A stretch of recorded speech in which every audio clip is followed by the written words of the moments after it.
الكواكب أو كما قال عليه الصلاة والسلام প্যারে হাজিরিন যেহেতু সময় স্বল্প এই সময়ের স্বল্পতার কারণে কোনো প্রকারের ভূমিকা ছাড়াই আমি আমার আলোচনা শুরু করে দেব। আল্লাহ রাব্বুল আলামিন কোরআনুল কারীমে বলেছেন ইন্নামা ইয়াখশাল্লাহা মিন ইবাদিহিল উলামা, একমাত্র পৃথিবীতে উলামায়ে কেরাম আল্লাহ রাব্বুল আলামিনকে ভয় করেন। আল্লাহ রাব্বুল আলামিনকে একমাত্র ভয় করেন উলামায়ে কেরাম। রাসূল করিম সাল্লাল্লাহু আলাইহি ওয়াসাল্লাম উলামায়ে কেরামের সম্মানের কথা হাদিসে পাকে বলেছেন, ফাদলুল আলিমি আলাল আবিদ কাফাদলিল কমারি আলা সাইরিল কাওয়াকিব। এই উম্মতের উলামায়ে কেরামের মর্যাদা হলো, এই উম্মতের আবেদের উপর উম্মতের উলামায়ে কেরামের মর্যাদা হলো যত তারকারাজি আছে আসমানের সমস্ত তারকারাজির উপর চাঁদের মর্যাদা যেমন, উম্মতের আবেদদের উপর উলামায়ে কেরামের মর্যাদাও তেমন। রাসূল করিম সাল্লাল্লাহু আলাইহি ওয়াসাল্লাম অন্যত্র হাদিসে বলেন, ফাদলুল আলিমি আলাল আবিদি কাফাদলি আলা আদনাকুম। সাহাবায়ে কেরামদেরকে বলছেন, মনোযোগের সাথে শুনি, সাহাবায়ে কেরাম কারা? সাহাবায়ে কেরাম হলেন তারা যাদের শ্রেষ্ঠ শিক্ষক ছিলেন, যাদের শিক্ষক ছিলেন শ্রেষ্ঠ শিক্ষক মুহাম্মদুর রাসূলুল্লাহ সাল্লাল্লাহু আলাইহি ওয়াসাল্লাম, যারা ছিলেন পৃথিবীর এই উম্মতের সর্বশ্রেষ্ঠ ছাত্র। সাহাবায়ে কেরাম যারা ছিলেন এই উম্মতের সর্বশ্রেষ্ঠ মাদ্রাসা আসহাবে সুফফার ছাত্র সাহাবায়ে কেরাম, তাদেরকে বলতেছেন তোমাদের সামনে আমি রাসূলের যেমন মর্যাদা, এই উম্মতের উলামায়ে কেরাম কিয়ামত পর্যন্ত যত আলেম আসবেন তাদের প্রত্যেকের মর্যাদা আমার যেমন মর্যাদা তোমাদের উপর, এই উম্মতের আবেদদের উপর উলামায়ে কেরামের মর্যাদাও তেমন। তো উলামায়ে কেরামের মর্যাদা যেহেতু রাসূলুল্লাহ সাল্লাল্লাহু আলাইহি ওয়াসাল্লামের সমান সাহাবায়ে কেরামের উপর, এই আবেদের উপর উলামায়ে কেরামের মর্যাদা ঠিক তদ্রূপ। এই জন্য সাহাবায়ে কেরাম যেইভাবে রাসূল করিম সাল্লাল্লাহু আলাইহি ওয়াসাল্লামকে মহব্বত করেছেন, মর্যাদা দিয়েছেন, রাসূলকে যেইভাবে তারা সম্মান করেছেন, এই উলামায়ে কেরামের আবেদ, এই উলামায়ে কেরামের তাওহীদি জনতা ও আলেমদেরকে ঠিক তদ্রূপ সম্মান করতে হবে। যদি সম্মান করতে কোনো সংকোচ বোধ হয় তাহলে কবিরা গুনাহ ছাড়া আর কোনো কিছু হবে না। এই উলামায়ে কেরাম আজ বর্তমান সমাজে সবচাইতে অবহেলিত। উলামায়ে কেরাম সবচাইতে নির্যাতিত, সবচাইতে নিপীড়িত উলামায়ে কেরাম। এই উলামায়ে কেরাম সবচাইতে বেশি নিরীহ নিরস্ত্র উলামায়ে কেরাম। যে জায়গায় উলামায়ে কেরামের অবস্থান থাকার কথা ছিল, উলামায়ে কেরামের হুঙ্কারে তাওহীদি জনতা রাস্তায় নেমে যাবে, শুধু রক্ত দিবে না, রক্ত নিবে, রক্ত নিবে। উলামায়ে কেরামের মর্যাদা ওই জায়গায় থাকার কথা ছিল। আজ উলামায়ে কেরামের মর্যাদা কোথায় চলে আসছে? আমরা উলামায়ে কেরামের মর্যাদা ভুলে গেছি। আমরা উলামায়ে কেরাম পর্যন্ত আমাদের আত্মমর্যাদাও ভুলে গেছি। আমাদের আত্মমর্যাদা ভোলা ওই উম্মতের উলামায়ে কেরামদেরকে বলতে চাই, আমরা তো আত্মমর্যাদাওয়ালা উলামায়ে কেরাম, আমরা তো আত্মমর্যাদা সম্পন্ন আলেম। আমাদের আত্মমর্যাদা ভুলে গেলে চলবে না।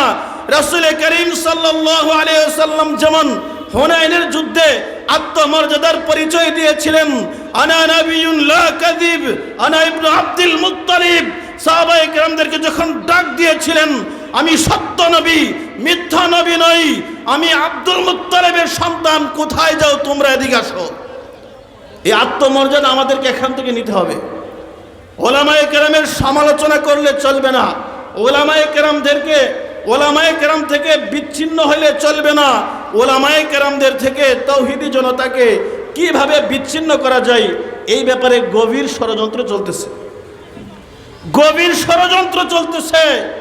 উলামায়ে কেরামদেরকে যেন তাওহীদি জনতা সম্মান করে, উলামায়ে কেরাম থেকে যেন বিচ্ছিন্ন না হয়ে যায়, এই জন্য রাসূল করিম সাল্লাল্লাহু আলাইহি ওয়াসাল্লাম হাদিসে পাকে বলেছেন, কুন আলিমান, তুমি আলেম হও, আও মুতাআল্লিমান, আলেম হইতে পারো না, কোনো দুঃখের কারণ নাই, আলেমের ছাত্রত্ব বরণ করো। আলেমের ছাত্র হইতে পারো নাই, আও মুস্তামিআন, আলেম কি বলে এইগুলি মনোযোগ দিয়ে শোনো, আমলের নিয়তে শোনো। আমলের নিয়তে শুনতে পারো না, আলেমের কথা শুনতে আসো না। রাসূল বলেন আও মুহিব্বান, শোনার সুযোগ যদি না হয় তাহলে আলেমদেরকে মহাব্বত করো, আলেমদেরকে মহাব্বত করো। রাসূল বলেন ওয়ালা তাকুন খামিসা, পঞ্চম নম্বরে, পঞ্চম কাতারের নাম লেখায়ও না।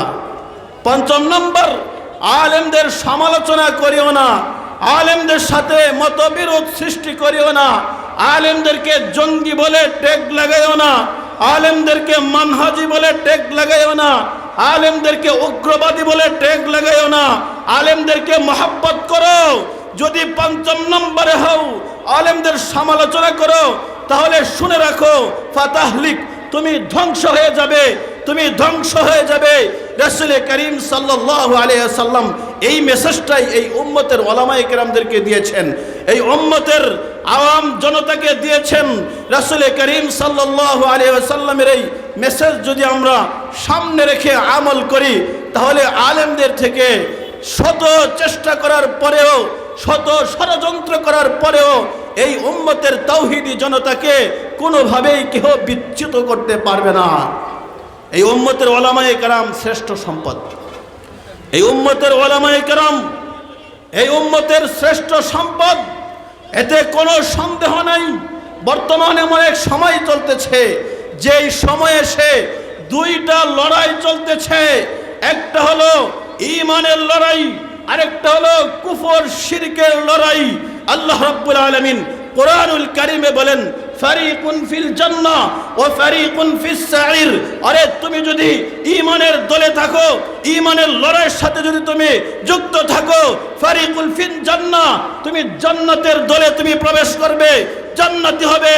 আর যদি ঈমানের দল থেকে সরে যাও, মনে রেখো ফারিকুন ফিস সাঈর, তোমার স্থান হবে জাহান্নামের অতল গহ্বরে। এই উম্মতের উলামায়ে কেরাম, এই উম্মতের উলামায়ে কেরাম ঈমানের যুদ্ধে, ঈমানের লড়াইয়ে ডাক দেন। এই উম্মতের উলামায়ে কেরাম কিভাবে এই উম্মতের তাওহীদি জনতার ঈমানকে হেফাজত করা যায়, সদা এই ফিকির নিয়েই চলেন। একদিকে ফেরাউনি আদর্শ, আরেকদিকে নবী মূসা আলাইহিস সালাতু ওয়াস সালামের আদর্শ। এই উম্মতের উলামায়ে কেরাম মূসা আলাইহিস সালাতু ওয়াস সালামের আদর্শ লালন করেন। উম্মতে উলামায়ে কেরামের বিরোধিতা যারা করেন, তারা ফেরাউনি আদর্শ লালন করে। তো ফেরাউনি আদর্শ আর মূসা আলাইহিস সালাতু ওয়াস সালামের আদর্শের মধ্যে পার্থক্য অনেক। যেমন হযরতে মূসা আলাইহিস সালাতু ওয়াস সালামকে মহব্বত করার কারণে আসিয়া রাদিয়াল্লাহু তাআলা আনহা, আসিয়া বলেছিল মূসাকে দেখলে আমার মহব্বত লাগে, আমার অন্তরে ভালোবাসা জাগে। ফেরাউন বলছিল না, আমার ভালোবাসা জাগে না। ফেরাউন বলছে ভালোবাসা জাগে না, আসিয়া বলছে ভালোবাসা জাগে, মহব্বত লাগে। আসিয়ার উম্মতে উলামায়ে কেরামের আদর্শ মূসা আলাইহিস সালাতু ওয়াস সালাম, ইলমের আদর্শ মূসা আলাইহিস সালাতু ওয়াস সালাম, জান্নাতি আদর্শ মূসা আলাইহিস সালাতু ওয়াস সালাম, তাওহীদি আদর্শ মূসা আলাইহিস সালাতু ওয়াস সালাম লালন করে গিয়েছেন। এই তাওহীদি আদর্শকে ভালোবাসার জন্য আসিয়াকে আল্লাহ রাব্বুল আলামিন ঈমানি মৃত্যু দান করেছেন।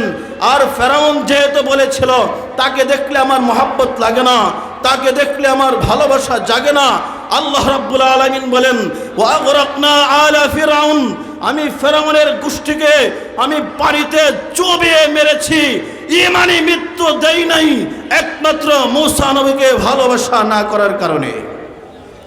তো যেমনি ভাবে মূসা আলাইহিস সালাতু ওয়াস সালামকে ভালো না বাসার কারণে ফেরাউনের ঈমানি মৃত্যু আসে নাই, ফেরাউনের কুফরি মৃত্যু হয়েছে, অপমৃত্যু হয়েছে।